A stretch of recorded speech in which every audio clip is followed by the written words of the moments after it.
Hei, i dagens utgave av Hardware Show har jeg fått besøk av Lenovo. Hei, og vi skal fortelle om de 3 kuleste plattformene i den nye ThinkPad-serien. 3 helt nye modeller, følg med.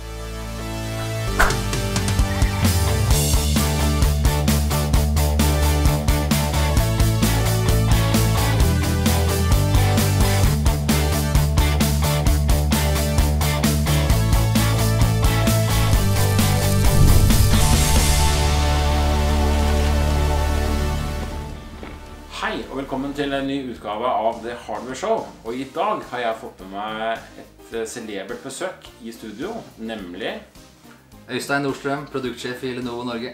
Og han har med seg en sekk full av nyheter, de nyeste og feteste modellene som akkurat nå er lansert fra Lenovo. Følg med. I denne utgaven av Hardware Show skal du først få se den splitter nye grunnmodellen L480, der Lenovo lover mye laptop og teknologi for pengene. Etterfulgt av X280, som er det ultimate bærbare verktøyet for selgeren på farten. Og helt til slutt, Rolls-Royce-modellen Carbon X1, der det meste av ny teknologi har fått plass. Vi starter med den modellen som gir deg mest bærbar for pengene, ikke sant? Så sånn ser den ut. Legg merke til at du har alle disse tradisjonelle Lenovo-featurene. Både da denne trackpointene, som er legendarisk på ThinkPad. Du har utformingen her nede, du har de rette kantene, fargen, du har fingeravtrykksleser, kameraer, du har alt du trenger på denne maskinen. Hvilke porter er du får med i prisen? På denne maskinen her så har du både tradisjonelle porter og nye porter. Det vil si at du har både HDMI, USB type A og USB type C. Ja, så du slipper egentlig å ha med masse dongler og sånt. Absolutt. Du kan både koble til det utstyret du har, og også støtte for nytt utstyr. Absolutt. Her har du støtte for alt, og når vi sier USB-C-porter fra Lenovo, så er det også da med støtte for alt det en USB-C-port skal ha. Altså lyd, bilde og det som er. Så han lader også via USB-C. Ja, kjempesmart. Ja. Hvis du skal på ekstern skjerm, hva kobler du på da? Da kan du koble på enten HDMI eller USB-C. Ja. Vekten er jo spennende her da, i og med at vi da, før så veide jo denne maskinen, eller forgjengeren veide 1,95 kilo. Nå virker det som det er en sånn, skal vi si for noe opplyst og vedtatt at en 14-tommer skal veie under 1,8 kilo. Så det vi har gjort med denne her nå er å dra ned vekta på den til 1,68, og det gir jo en, altså de 300 grammene er særdeles merkbare, og det merker man veldig godt på hele produktet og innpakningen på det. Ja. Den her kan du visst også få med touchskjerm. Ja da. Det er en av de nye tingene vi har lagt til på L480, i og med at vi ser at det blir nå et mer mobilt produkt, så kan du også få den med touch. Ja. Det er viktig. Og du har HD-kamera. Ja. Og Skype-sertifisering. Og Skype-sertifisering. Og Milspec-sertifiseringer i bånn. Så den tåler en støyt. Den tåler å være med ut på veien. Ja, absolutt. Hvem vil du si er typiske målgruppa for denne her? Altså, den maskinen der kan jo brukes av alle. Jeg bruker den selv nå faktisk. Jeg har byttet X1 Carbonen min til en ny L480 for å teste hvordan det er å ha en sånn maskin med meg på veien, og det fungerer glimrende å ha med den på veien. Men typisk er vel da brukere som har en mix mellom en skrivebordsjobb og som må ha med seg maskinen ut på veien nå da, vil jeg si. Hvis jeg må segmentere det opp. Den er jo, fungerer supert som en mobilplattform i seg selv. Denne herligheten her, den ligger på ca. 60-90, hører jeg nå fra innspill fra siden.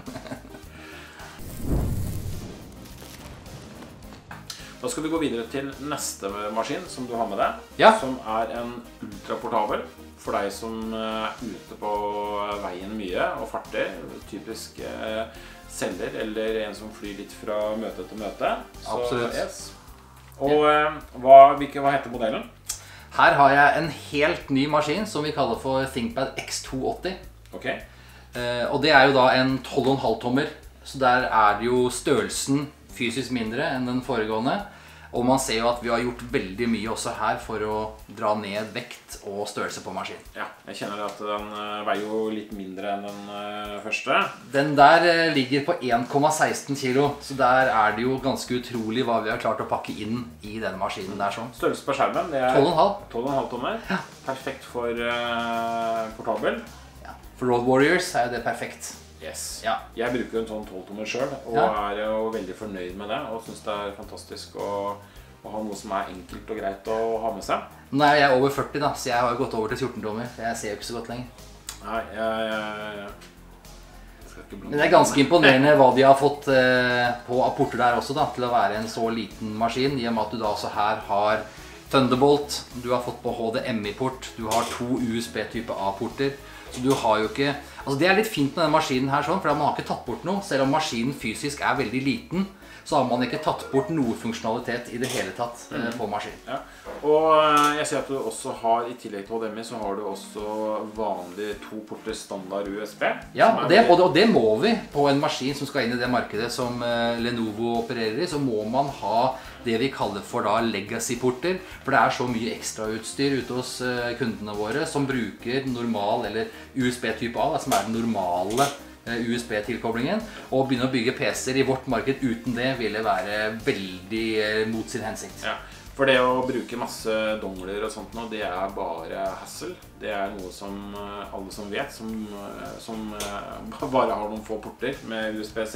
Ja. Så det å ha ordentlige USB-porter faktisk ganske ålreit. Ja. Og her har du sagt 2 USB, og du har 1 USB-C. 2. Du har 2 USB-C. Du har en som du kan bruke som ladeplugg, for den kommer jo med USB-C-lader.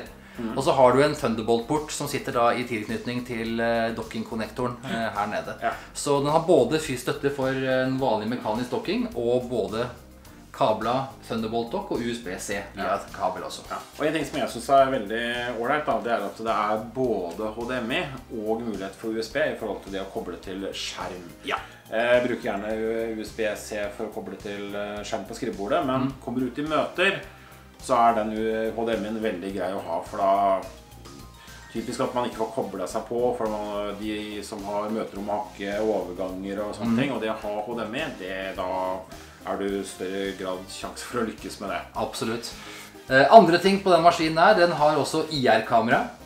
For Windows Hello. Da sitter selvfølgelig i overkant av skjermen. Vi har alle kameraene våre i overkant av skjermen på ThinkPad. Og legg også merke til at du også har en liten switch her sånn, som gjør at du kan dekke til kamera hvis ikke du vil bli filmet når ikke du går inn for det selv. Da har du mulighet til å lukke igjen dette kameraet her oppe. Litt privacy og ta litt forholdsregler. Ja, og så har du også her nede da en fingeravtrykksleser som også da støtter Windows Hello. Og det jo også veldig greit. Altså jeg liker jo faktisk å bruke fingeravtrykksleser bedre enn kamera. Ja. Men det selvfølgelig, her har man begge muligheter, og det selvfølgelig det beste. Ja. Jeg har jo prøvd Windows Hello selv. Jeg synes jo det veldig ålreit å titte inn med litt morgentryne på morgenen og få logget meg på. Det fantastisk at de klarer å kjenne meg igjen. Ja, ja.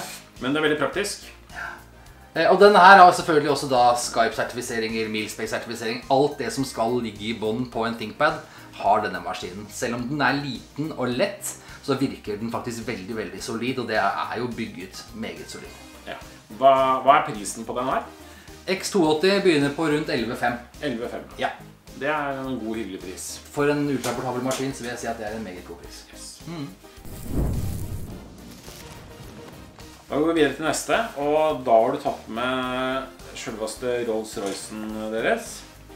Her har vi virkelig en Rolls-Royce. Det nye XN Carbon, et produkt som vi umåtelig stolt av. Og du ser jo her, bare jeg åpner opp maskinen og du får lov til å holde den her sånn, så ser man jo at dette her jo noe for seg selv. Og vi hadde jo en 12,5 tommer her i sted. Dette her en 14 tommer. Og den veier det samme som den 12,5 tommeren. Og det betyr jo da at man har brukt litt andre materialer, en litt annen måte å bygge maskinen på.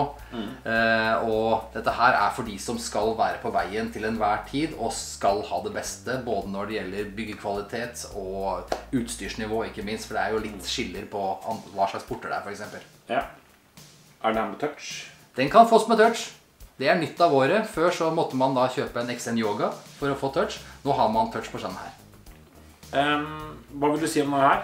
Hva det som gjør at den såpass high-end da, i forhold til andre, med unntak av skjermen da? Ja. Altså det som spesielt med XN Carbon at vi klarer å bygge all funksjonalitet inn i den maskinen til da en vekt på rundt 1,15 kilo. Og det ser vi ofte at når man reduserer vekten på 14-tommere i vår bransje, så fjerner man ting. Her sånn har vi valgt å beholde Wi-Fi-antenner, V-WAN-antenner, du har skikkelige prosessorer, så man går ikke ned til noen sånne strømsparingsprosessorer.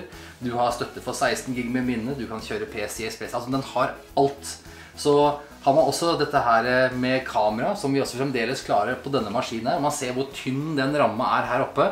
Allikevel har vi hørt å plassere kamera her oppe, og det er blitt fortalt fra fabrikken, eller de som har designet maskinen. Det var noe av det vanskeligste de gjorde. Det var å fremdeles ha kamera der oppe. For du kan tenke deg, når den skal ha alt av antenner og all funksjonaliteten den maskinen skal ha, så er det å få plass til et kamera der oppe er ganske utrolig. Den har også 2 Thunderbolt-porter. En av de få modellene som har begge portene på siden her som Thunderbolt. Og det er da 2 separate porter, slik at du da kan bruke de da til høyenderskjermer, også opp til 5K funksjonalitet.